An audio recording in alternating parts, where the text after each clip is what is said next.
ہو، آج تو تیرے سارے بدلے پورے ہو گئے۔ حضرت بلال نے سجدہ شکر ادا کیا۔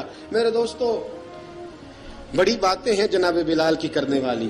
یہ وقت ساتھ نہیں نہ دیتا کسی کا، یہ رک جاتا ہے، یہ کہتا ہے کہ بس اب رک جاؤ، وقت ہو گیا آگے گزرنے کا۔ حضرت بلال حبشی رضی اللہ تعالیٰ عنہ، رسول پاک کا وصال ہوا نا، حضرت بلال نے منہ سے لفظ ہی کوئی نہیں ادا کیا۔ کسی نے اپنا دکھڑا کسی انداز میں سنا لیا۔ حضرت عمر نے کہا، جس نے کہا حضور وصال کر کے گردن اڑا دوں گا۔ حضرت عثمان غنی نے کہا، خبردار کوئی مجھے آ کے نہ بتائے کہ مصطفیٰ وصال کر گئے۔ حضرت علی المرتضیٰ رضی اللہ تعالیٰ عنہ نے فرمایا، نہ بھائی، میرے مصطفیٰ پر تو موت آتی نہیں جس طرح عام لوگوں پہ۔ سب لوگوں نے اپنے اپنے اظہار کر لیے نا، بلال نے کسی کو دکھ بتایا ہی نہیں۔ ایک کونے میں بیٹھ کے نا حضرت بلال اکیلے آنسو بہاتے رہے، کسی کو بتایا ہی نہیں، اکیلے روئے۔ ایک شخص کہنے لگا، یار بلال بولتا نہیں۔ کہا، نہ بلاؤ اسے۔ عصر کی نماز کا وقت ہوا نا، تو وہ بلال جو کعبے کی چھت پہ بغیر سیڑھیوں کے چڑھ گیا تھا، وہ بلال جو کعبے کی چھت پہ بغیر کسی سہارے کے چڑھ گیا تھا، اس بلال کو کہا کہ بلال چڑھ، ذرا آذان پڑھ، مسجد کی چھت پہ چڑھ جا۔ حضرت بلال کئی بار چڑھے اور کئی بار گرے، کئی بار چڑھے اور کئی بار گرے۔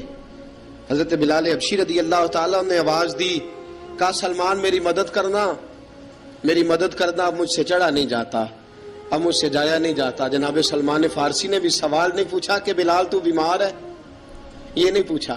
حضرت بلال کو دو چار صحابہ نے اٹھایا، چھت پہ پہنچایا۔ بلال نے اذان شروع کی۔ جب کہا نا اللہ اکبر اللہ اکبر، وہ آواز جس میں بڑا سوز ہوتا تھا، بڑی درد، بڑی بلندی ہوتی تھی، بڑا جوش خروش ہوتا تھا، آج وہ آواز دب گئی۔ جب بلال نے کہا نا اشہد ان لا الہ الا اللہ، حضرت بلال رضی اللہ تعالیٰ عنہ نے تھوڑی دیر روک کے سانس لیا۔ جب کہا نا اشہد ان محمد الرسول اللہ، جو سارے چپ کھڑے تھے نا، ان میں سے ایک بابا رو پڑا جس کا نام ابو بکر صدیق تھا۔